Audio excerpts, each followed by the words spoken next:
Ada bencana yang lebih besar, yang dahsyat yang akan terjadi. Banjir yang terjadi, hujan yang terjadi, yang cuaca ekstrem yang terjadi saat ini, itu semua adalah akumulasi. Pemanasan, menguap jadi air, hujan. Masuk lagi ke tanah, pemanasan lagi, menguap jadi air. Apakah itu tidak mungkin adalah perbuatan dari seorang yang mungkin punya rencana yang jahat untuk bumi ini?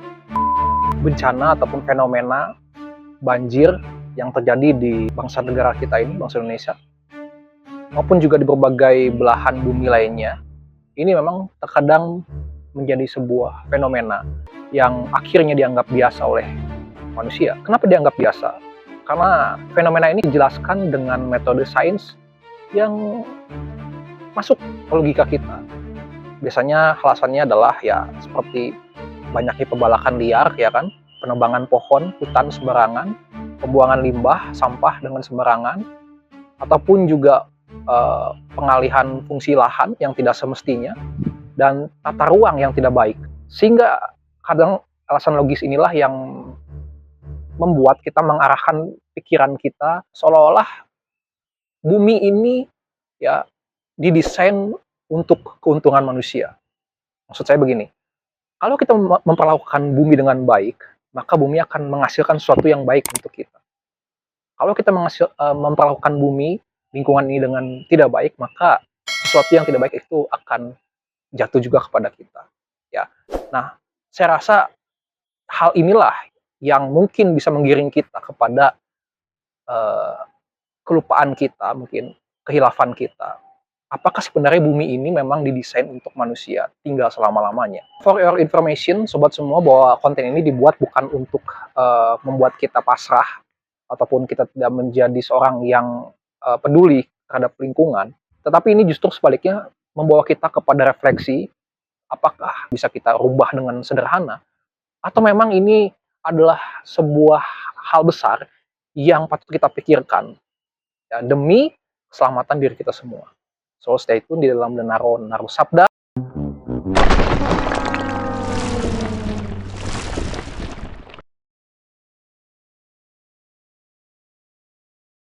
Selama ribuan tahun, sobat semua, kita tahu bahwa bumi ini, bumi yang kita tinggali ini, sudah dalam tanda kutip dibaptis ya, gitu ya, saya pakai bahasa dibaptis, dengan adanya curahan air yang turun dari langit ke tanah kita ini, ya. Sebut saja hujan yang paling terkenal, hujan besar itu terjadi di zaman Nabi Nuh, gitu ya. Ketika kita tahu sejarahnya bagaimana selama 40 hari 40 malam turun, ya kan, hujan besar itu, dan membuat akhirnya banjir terjadi di sana. Air bah itu muncul ya akibat kesalahan-kesalahan ataupun dosa manusia saat itu. Sehingga dengan cara itulah Tuhan membinasakan manusia saat itu. Memunahkan semua manusia kecuali Nuh, anak-anaknya dan istri-istri mereka. Tetapi dengan cara yang sama juga Tuhan menggunakan hujan ini ya untuk menciptakan sesuatu yang baik. Ya, kalau kita baca dalam Kejadian pasal kedua ya, mulai ayat yang ke-7 ya, di sana dikatakan bahwa saat itu belum ada tumbuh-tumbuhan ya, belum ada semak ya, sehingga hujan juga belum ada, karena hujan belum ada, tetapi kemudian dengan kuasa Tuhan ketika itu kita melihat bagaimana ada kabut yang naik dari bumi ke langit, kemudian dari kabut itulah turun hujan. Ya. Katakan situ kemudian Tuhan mengairi atau membasahi bumi sakah et alpene hadamah. Artinya Tuhan membasahi atau memberikan minum, memberikan air kepada tanah yang ada di bumi. Dengan adanya hujan itu, maka tumbuhan tercipta. Nah, dengan tanah yang sudah terkena air itu, gitu ya, akhirnya manusia juga dibentuk dari debu tanah yang sudah tentu saja sudah terdapat butiran-butiran air tersebut, yang sudah terairi dengan air. Jadi betapa mulianya sebuah karya Tuhan yang dilakukan melalui media air dan juga tanah yang kita sebut dengan hujan itu. Banjir sering dikaitkan dengan hukuman atau penyakit ataupun juga bencana. Ya, kalau kita baca di dalam salah satunya tadi kita baca dalam Kejadian pasal ke-6 dan 7, ada juga di dalam Yeremia 47 ayat kedua, ketika bangsa Filistin itu mendapatkan hukuman berupa banjir dari Tuhan. dan juga bangsa Niniwe itu dihukum oleh Tuhan dengan bencana banjir. Belum lagi kalau kita baca di dalam Perjanjian Baru, ketika Yesus menggunakan perumpamaan ini, bagaimana dasar dari tanah yang tergerus oleh banjir itu menggambarkan bagaimana iman seseorang yang tidak kuat, tidak kokoh itu bisa tergerus oleh banjir.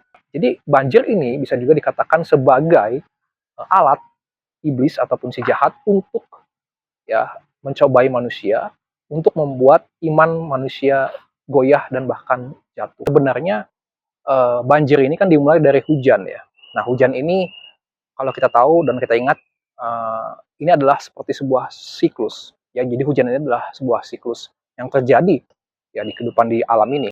Kalau siklus itu kan bentuknya lingkaran, dia tidak terputus. Sesuatu yang berbentuk siklus atau berputar begitu yang tidak terputus seperti rantai, seperti ban mobil gitu ya. Dia lama kelamaan akan rusak ataupun habis masanya, ataupun lenyap ataupun menjadi lebih tua gitu ya. Yang pasti tidak akan menjadi lebih baik gitu. Hanya saja bagaimana caranya, ya kan? Apakah kita mempercepat kerusakan itu, ya, atau kita mempertahankan, ya, atau kita memperlambat kerusakan itu. Tetapi yang terjadi adalah sebaliknya. Justru manusia saat ini memperparah, mempercepat kerusakan pada siklus itu. Ya, kalau kita tahu siklus itu, kalau sedikit saja kita perlakukan dengan tidak baik, maka siklus itu yang berputar hasilnya akan semakin tidak baik. Kalau kita bicara tentang hujan juga ya, hujan ini sebenarnya bermain di dalam 3 teritori lah gitu ya. Pertama di atmosfer, udara, di langit ya. Yang kedua ada di laut ya, di air, dan yang ketiga ada di darat, di tanah ya. Jadi dari atmosfer dia turun mengalir ke tanah, ke laut, dan ini terus bergulir seperti siklus yang tidak terputus ya. Nah, 3 wilayah teritori ini memang seperti 3 kunci, ya, seperti kunci kehidupan manusia. Ya, memang dalam simbolik, utamanya dalam agama-agama suci, misalkan seperti Yahudi, angka 3 itu dikenal dengan sesuatu yang sempurna. Kita tahu tentang Tritunggal yang dipercaya oleh orang Kristen, ada Bapa, Putra, dan Roh Kudus. Itu ketiga, yang satu, yang esa. Artinya bisa dikatakan bahwa 3 teritori ini adalah teritori kunci kehidupan manusia. Nah, jadi kalau kita bermain-main dengan salah satu saja teritori ini, misalkan kita bermain-main, kita perlakukan tidak baik dengan tanah kita, dengan atau dengan laut, dengan air, atau dengan udara, ya, itu sangat-sangat fatal. Maka tidak heran kalau misalkan banjir itu hanya salah satunya. Kita mungkin akan melihat bencana-bencana yang akan lebih besar kalau kita masih bermain-main di salah satu teritori ini. Dan kita sudah bisa melihat bagaimana memang akhir-akhir ini cuaca atau iklim yang terjadi tidak lagi bisa kita prediksi seperti zaman dahulu kala. Ya, kita harus akui itu. Banyak anomali yang terjadi. Salah satunya anomali hujan yang terjadi sampai menghasilkan bencana banjir yang sedemikian di luar prediksi. Ya, ya, memang ada badan-badan seperti BMKG ya yang dapat memprediksi, ataupun ada badan seperti BRIN yang bisa memodifikasi lah cuaca gitu ya. Tetapi toh bencana banjir terjadi juga akhirnya, dan membuat kalang kabut. Ada banyak anomali ya, tetapi saya mencatat 3 ya, anomali yang terjadi sampai saat ini berkaitan dengan hujan. Ya. Yang pertama ada namanya hujan prematur. Maksudnya adalah ketika ada sebuah awan, butiran-butiran yang seharusnya belum jatuh untuk hujan, gitu ya, akhirnya menjadi jatuh hujan di Pulau Sumatera.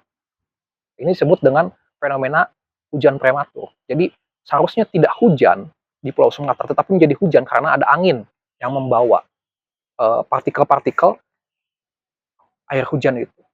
Ya. Nah, kenapa awan ini menjadi prematur? Hujan menjadi prematur karena memang awan ini tadinya kehilangan energi untuk bisa menjatuhkan hujannya. Kehilangan energi itu maksudnya atmosfer yang tiba-tiba kehilangan kadar kelembapan udaranya, sehingga awan ini tidak punya kemampuan untuk mengeluarkan air yang dia bawa. Tetapi karena ada angin yang meniupkan itu, maka hujan bisa terjadi di sana. Ya. Nah, siapa yang bisa mengendalikan angin ini? Ya kan?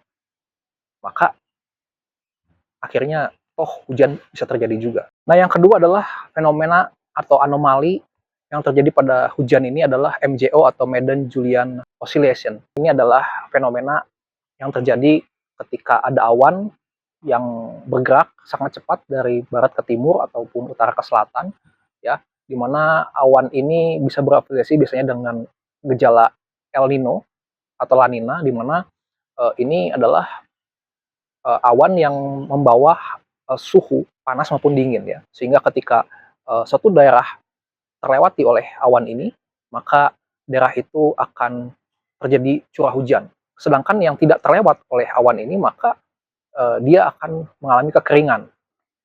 Hembusan ya tadi dari barat ke timur, sehingga Samudra Pasifik itu menjadi hangat suhunya, menjadi panas begitu ya. Dan akibatnya apa? Awan hujan akan terbentuk letaknya di Indonesia, ya. Karena apalagi ada angin pasat gitu ya, sehingga eh, hujan besar akan terjadi di Indonesia. Nah, sebenarnya angin pasat ini adalah peristiwa yang biasa, tetapi menjadi tidak biasa adalah ketika iklim yang terjadi akibat MJO tadi itu terlalu berlebihan cuacanya, suhunya terlalu ekstrim akibat adanya pemanasan global, ya. Sehingga ketika panas yang berlebih itu ada di Samudra Pasifik dan angin pasat itu bertiup ke arah Indonesia, maka akibatnya curah hujan yang terjadi pun akan besar di Indonesia. Ya, tentu saja akibatnya apa? Karena ada atmosfer yang sudah rusak, ya, akibat pemanasan global itu. Nah, yang ketiga adalah anomali hujan sebulan untuk satu hari begitu ya, berdasarkan apa yang dikatakan oleh BMKG. Hujan yang seharusnya itu porsinya ya, ini saya terjemahkan gitu dengan bahasa saya, seharusnya porsinya itu untuk satu bulan, tetapi diturunkan satu hari, hanya dalam satu hari, yaitu di Sumatera. Kenapa bisa terjadi demikian? Karena adanya pertambahan volume ya dari awan yang terbentuk di atas Selat Malaka. Jadi karena ada peristiwa pemanasan di laut, kemudian uap itu naik, ya, menambah volume dari awan yang akan mengakibatkan hujan itu. Awan ini hampir tidak bergerak. Harusnya awan ini bergerak dengan leluasa, tetapi sesuatu membuat awan ini menjadi tidak bergerak dengan leluasa. Ya, tentu saja adalah faktor angin tadi. Dan kemudian awan itu bergerak ke arah Sumatera. Dan akhirnya di sanalah ditumpahkan hujan itu. Nah, sobat semua, dari anomali-anomali yang sudah kita pelajari tadi, yang sudah kita ketahui, kita juga mengerti tadi bahwa banjir ini itu menjadi alat bagi si jahat untuk mencobai kita manusia. Apakah itu tidak mungkin adalah perbuatan dari seorang yang mungkin punya rencana yang jahat untuk bumi ini? Ya, saya percaya itu mungkin saja salah satunya adalah rencana si jahat untuk membinasakan manusia. Bahkan sejak Perang Dunia Kedua, ya, sejak Amerika menyerang ataupun perang Amerika dan Vietnam, itu dikatakan di situ salah satu penggunaan senjata adalah senjata memodifikasi cuaca. Untuk apalagi kalau bukan untuk melemahkan kekuatan musuh. Ada sebuah rekayasa modifikasi cuaca di mana dia menipiskan awan sirus, ya, awan yang membawa pemanasan, ya, pemanasan bagi bumi gitu ya. Ditipiskan dengan cara menaburkan aerosol gitu di atmosfer, sehingga awan ini menjadi tipis dan suhu akan menjadi lebih dingin begitu dikatakan. Tetapi apa dampak negatifnya? Dampaknya jangka panjang. Itu akan mengubah iklim global secara keseluruhan. Ya. Ingat, siklus itu kalau diganggu sedikit saja, diubah sedikit saja, maka akan berubah total. Nah, inilah dahsyatnya kalau kita merekayasa iklim, cuaca. Artinya apa? Ada kemungkinan juga kalau banjir ini terjadi, ya karena memang ada rencana jahat di balik ini semua. Kita tidak bisa menutup kemungkinan itu. Kalau di zaman dulu, ya kita baca di dalam kitab suci, Sabda Allah, ya, itu zaman Nabi Elia, ada banyak nabi-nabi palsu dengan cara mereka ya untuk mendatangkan hujan. Mereka menoreh-norehkan badan mereka, ya kan, memanggil nama dewa mereka, memanggil nama sesembahan mereka untuk mendatangkan hujan. Di mana ini adalah bertentangan dengan kehendak Tuhan. Ya. Kalau dulu manusia yang ingin hujan itu turun, tetapi sebaliknya dengan metodenya Tuhan lewat Nabi Elia, ya, memperlihatkan bagaimana Tuhan sendirilah yang ingin bumi itu dibasahi. Makanya tadi di Kejadian pasal 2, bahkan di Mazmur 65 ayat 10 dikatakan Tuhan mengairi bumi dengan air, dengan hujan. Berbeda dengan manusia yang ingin hujan itu datang atas kehendaknya sendiri, atas keuntungannya sendiri, ya kan? Dan Nabi Elia sudah memperlihatkan ini semua. Ketika Tuhan, ya kan, menaikkan awan kecil dan kemudian mendatangkan hujan. Sedangkan apa yang dilakukan oleh nabi-nabi palsu itu tidak berhasil. Mereka memaksa hujan datang dan tidak terjadi hujan. Ya kan? Ini adalah sebuah gambaran di zaman sekarang. Mungkin metodenya lebih modern, ya, di mana manusia bisa memodifikasi cuaca untuk keuntungan mereka sendiri. Ingat tadi hujan ini adalah seperti siklus, lingkaran yang berputar. Dan di mana siklus itu, putaran itu, selalu melahirkan sesuatu yang ingin bersifat abadi atau kekal, ataupun tidak terputus. Apakah Tuhan berkehendak hujan itu memang seperti siklus? Apakah bumi ini memang didesain seperti siklus yang dipertahankan sedemikian lamanya, selama-lamanya untuk kita? Keuntungan manusia? Saya percaya tidak. Kita ingat apa yang terjadi pada bencana banjir di zaman Nuh. Setelah Tuhan meredakan hujan itu, ya apa yang Tuhan lakukan? Tuhan menutup mata-mata air samudera, ya, sehingga air itu masuk lagi ke samudera. Ya. Nah, apa yang terjadi pada bumi saat ini? Tadi saya katakan adalah sebuah siklus, ya kan? Pemanasan menguap jadi air, hujan. Masuk lagi ke tanah, pemanasan lagi, menguap jadi air. Dan itu terus berlanjut. Sehingga air itu tertahan dan membuat banjir. Kemudian terus lagi berlanjut seperti itu. Itulah desain yang ada sampai saat ini. Dan apa yang terjadi, banjir yang terjadi, hujan yang terjadi, yang cuaca ekstrim yang terjadi saat ini, yaitu tidak bisa serta-merta kita salahkan akibat perbuatan kita saat ini. Bukan. Itu semua adalah akumulasi. Akumulasi yang sudah terjadi sejak kejatuhan manusia dalam dosa. Dan puncaknya adalah sekarang ini. Mungkin akan ada bencana yang lebih besar, yang dahsyat yang akan terjadi di masa depan yang tidak kita ketahui, yang mungkin lebih buruk dari ini. Sehingga, oke, kita tahu, kita sudah temukan ada perusahaan A lah yang menambang dengan sembarangan, yang membalak sembarangan, membabat hutan dengan sembarangan.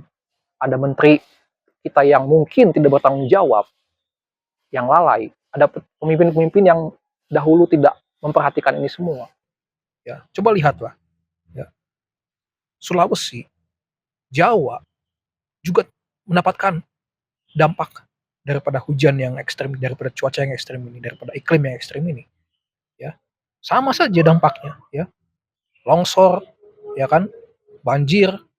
Jadi ini bukan hanya masalah pelaku pembalakan liar. Ya, bukan hanya masalah tata ruang yang sudah disalahgunakan. Fokusnya bukan di sana. Kita memfokuskan kepada diri kita masing-masing. Ya, merefleksikan ini sebagai bahan kita masing-masing.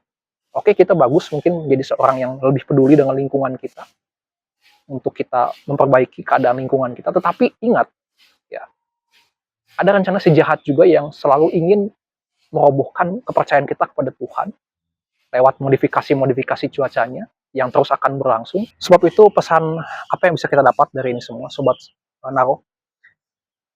Kalau kita baca di dalam sabda Allah, salah satunya di dalam 2 Petrus 3 ayat 11-14, itu mengisahkan atau menuliskan tentang bagaimana hari Tuhan akan datang.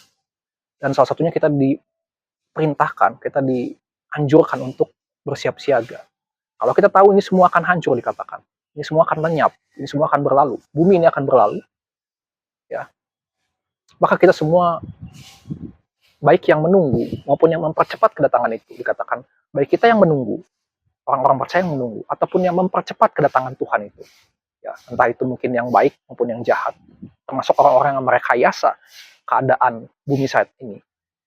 Baiklah, semuanya harus bersiap siaga, menjaga dirinya dengan kekudusan, supaya ketika Tuhan datang, gitu ya, kita didapati dengan kudus, dengan layak. Sebagaimana kita itu sudah diperdamaikan, dikuduskan dengan Dia, yaitu Tuhan Yesus. Terima kasih, salam sejahtera bagi kita semua, dan Tuhan memberkati kita.